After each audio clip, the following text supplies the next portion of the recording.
Hello and welcome to a new episode of Team Talk ahead of Global Champions League Round 2 in Paris. We are just outside the Riders Hotel. We are in front of the Eiffel Tower. And for you, we have got three guests lined up to get some insights on what has been playing on the teams overnight ahead of Global Champions League Round 2. Let's get going. This is Team Talk. Welcome. My first guest is Ömer Karaevli for Istanbul Sultans, the leading team after Round 1. That was just yesterday, Ömer. How was your night's sleep? Was nice, yes. It feels very comfortable after you finish the first round in the lead, but still a long way to go. Very long way to go. It was the debut of Andrea Americo de Miranda. He went clear. How was he feeling about this performance? I think he was also very happy about it, and he did a very nice round, very good, very strong round. So we hope to continue. His English is fairly limited. How is the communication between the two of you? Well, we tried to communicate in the warm-up and between the shows, but his wife is also helping, and then it's fine. You had three riders here, FACI also to compete on Istanbul Sultans, but you decided not to change the team. Any explanation behind it? Okay, like Cheston had a break after Madrid, so he's feeling fresh, and he's jumping always better after a couple of shows. And after a couple of rounds, so that I decided not to change. And Andre jumped a great round, so it's no use to make a change at the moment. And FS horse has a little break now, best horse, and it's just a new horse with Cantate. It's a different venue than the other ones, a bit more smaller, a bit more narrow, but a lot of hill up and downs. So he has to a bit more get used to it. So we decide like this way. This is a unique position for the Istanbul Sultans. If we're honest to each other, you're not going to win the championship, but you're in a position to kind of create history, leading after round 1 on a score of 4. This is Paris. It's a special city. It's a special venue. It is the first year of the team. It's a debut of Andrea Americo de Miranda. This is a very special day. Could turn out to be a very special day. Do you feel any form of pressure? I think no pressure. It's only motivates you more when you have such a first round. Okay, I was not expecting after I had one down that we would be in the lead, but it shows a bit how tough or challenging the course was. So, but when you are in the lead, it only motivates you to do even better.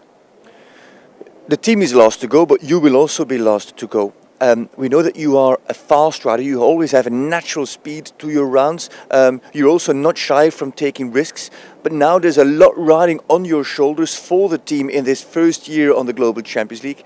Will you adapt in any way you're riding in this second round? I don't think so. I mean, like in such a venue and in such a ring with a lot of hill up and downs and a lot of loop backs, what I look is try not to overuse power. And that you do, this is my thinking, that you do with keeping your rhythm in a nice way in the course. So in such a ring, when you go too deep in the corners, you get a harder downhill or uphill, which will cost you more power, which you have a more chance to lose the connection with your horse, or your horse gets more tired at the end. So I try to save it with the nice turns when I walk the course. But I will do today the same, but for sure not unnecessary risks, but I'm not gonna ride unnecessary slower, for sure not. Last question before we let you go. What is a good day? What is a good outcome for Istanbul Sultans going into round 2 as leaders? I think today it's the right day, but we were always thinking from the beginning of the season that the second part of the season would be our goal to get better and get used to it, because the horses need time in the venues. But now with this motivation of the first round, I think we have a very big chance to complete this. What is complete? What is good? Can you put a placing to it?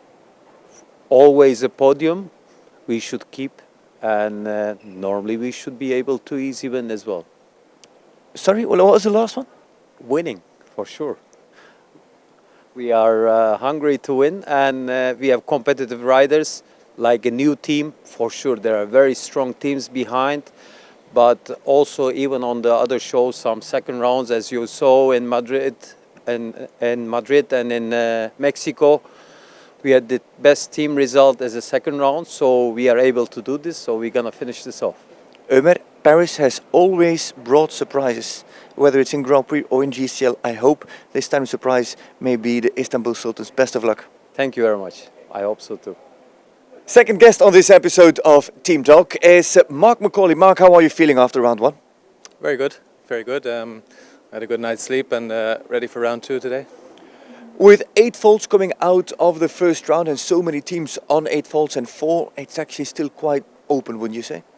Yeah, I had a quick look at the overall results after yesterday's round, and I think what is it, one or two teams on 4, and then quite a lot of us on 8. So yeah, there's still a lot to play for today, and it's still wide open, I feel. There's actually 10 teams within one rail, 3 teams on 4, 7 on 8, so it is indeed quite open. And the 8 of Madrid in Motion come from Eric van der Vleuten. Did you discuss with him what went wrong? How did he feel about his round? Yeah, obviously Eric was disappointed. Normally Eric's not going to have 2 down, so it was quite a surprise. But that's horses and that's show jumping. And we're going to change today. Myself and Eduardo are going to jump today, and hopefully we'll be able to put a clean sheet on the board. Let's look at the ring first. Yesterday, no double clears. I think 19% of the field, I think 6 riders jumped clear in that first round of Global Champions League. What makes this venue, what makes this ring, what makes that course so difficult? I think it's a lot to do with the arena. Actually, it's quite a difficult arena. It's not very big.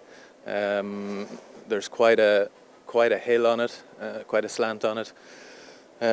So you have a lot of jumps out of the turns and slightly uphill, which makes the jumps bigger than they actually are.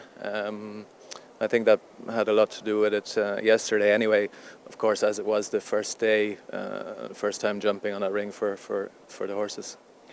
Eduardo Aznar was competing in Deauville yesterday, jumped there the Nations Cup. I think he jumped double clear on full option, then comes here to Paris, shows enormous commitment to the team. But with the fact that this ring is so difficult, is that a disadvantage for Aznar to come in, having not jumped, not the warm-up, not the first round, not any round in Paris so far? Hopefully not. You know, Eduardo's such a professional, and he has so much experience. He'll know that, and he'll be ready for that, I think. So I'm not worried about that. For yourself, your statistics weren't great so far in GCL, but yesterday we saw a big smile on your face coming out with Lady Amaro. Is that happiness about how the mare jumped? Is it happiness about contributing to the team results? How did you feel? What was that we saw? Yeah, a bit of both. I mean, yeah, I'm in a bit of a transition year, so I have quite a lot of 9-year-olds that are just stepping up to this level, and obviously yesterday the mare jumped great, so I was very happy with that, and also happy to put a clear round on the board for the team. Did you have a look at the other teams, at the changes, and if so, who stands out for you? Who do you look at the strong favourites going into this second round that might land on the podium? To be honest, I haven't really been looking at the other teams. We're just trying to concentrate on ourselves. All we can do is our best and try to jump clear rounds, and then what the other teams do, that's up to them. So no, I haven't really been focusing on the other teams. More on myself and my horse and our own team, to be honest. Just one last question about that horse, Lady Amaro. She's 9, one of the youngest horses in the field. Great round yesterday, very smart jumping. How would you describe her? What kind of a horse is she? She's a very intelligent mare. As I said, just stepping up to this level now. She was bred actually by my cousins Patrick and William Hickey, my uncle Dennis Hickey in Ireland, by Amaretto Darko out of a thoroughbred mare. So she was produced all along by my cousin Patrick, and I just took over the ride maybe 6 months ago. I think she's an exciting one for the future, yeah.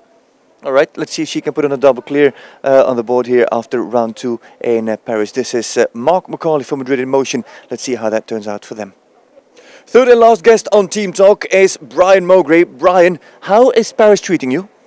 Paris it's amazing. You know, every time I come to Paris, it feels like seeing it for the first time. My family's here this week, so having a lot of fun with them, and it's just a fantastic place for a show venue. We've seen your parents around, but it's not just your parents, if I have it right. There's also Dutch family in Paris, coming to see you and your Yeah. American. What's the story? Yeah, so I have some French family on my dad's side as well as Dutch family. My dad is Dutch, so some family that lives here. We got to see them a few times, which has been really nice. But yeah, American, Dutch, French, all of it. We've got people everywhere, so it's nice when we can come together. So the Mogre should actually be Mogre in Dutch. Yeah, yes, correct. All right. Hey, Brian, 75% clear, average of 2.0 average penalties over the 4 rounds that you've jumped. Things are going well for you. First I thought, Brian Mogre isn't bringing Balou de Reventon, it's MTM Vive le Rêve, who is a good horse, but it's not Balou. Actually, this is as good or better. You know, Viva La Rev is a fantastic horse. I've had him since I was about 13, so I've had him for about 7 years now, but last year he had off, so he's back in it this year, and I'm so happy with how he's performing, and it's great to be able to have him to focus towards these events and then save Balou for some other events and Team USA stuff. So I'm very fortunate to have the two of them to gear them to have their full potential in each field. You don't mind that we call him Urkel from now on the live stream, don't you? I love it. I mean, that's his name, Urkel. I mean, he's famous, so I love it. All right. Yesterday, your teammate Sergio Moya was first to go. I was, and your team was actually fairly late to go. No double clears on the board at that point. I was kind of surprised to see Sergio take so much risk and put so much speed into his first 3-4 lines and 3-4 turns. Were you as surprised, or was that a plan? You know, typically in team competition, I haven't been super quick, so I think, you know, with that in mind, my horse has jumped quite a few clear rounds, but the time hasn't been super fast, so maybe that came into play with it, but I thought Sergio's horse jumped very well. It's just unfortunate penalties, and I think today we're hoping for 2 more clear rounds, and I think both horses are fully capable of doing so. 7 teams sit within the rail, 3 teams on 4, 7 teams on 8. You sit midfield after round 1. Do you find it a good position to be in? Do you find it difficult to go fairly early of those teams on 8? What's your thinking going into round 2? You know, so much can happen in round 2, so it's hard to say, but I think Sergio and I both want to jump clear rounds and do the best that we can for our team, and then hopefully luck is on our side and we'll get a good result. But no, I think it's definitely not a bad thing to be in the middle of the pack, and we'll see where we get today. You have contributed massively with those 3 clears already to that 3rd place position of Prague Lions on the championship. You're defending that 3rd place with success at this point, halfway through this stage in Paris. Where will we see Brian Mogre next on the league over the next few stages? That we haven't quite decided yet. Right now we're discussing who's going to go where and make some plans for later in the year. But same thing, I'm going to gear Viva La Rev towards the Global Champions Tour events and the league. So I don't have an answer yet, but hopefully soon.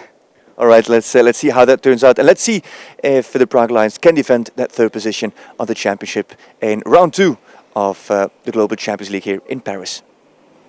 That was Ömer Karavli for Istanbul Sultans, the leaders after round 1. That was also Mark McCauley for Madrid in Motion and Brian Mogre for the Prague Lions with their ideas about round 1 and what could happen in round 2. Make sure you've got your live pass or pro pass ready on GCTV so you don't have to miss any of the action of the 2nd round of Global Champions League at the 9th stage of the season here in Paris at the Champ de Mars. Thank you very much for watching and enjoy round 2 of the Global Champions League.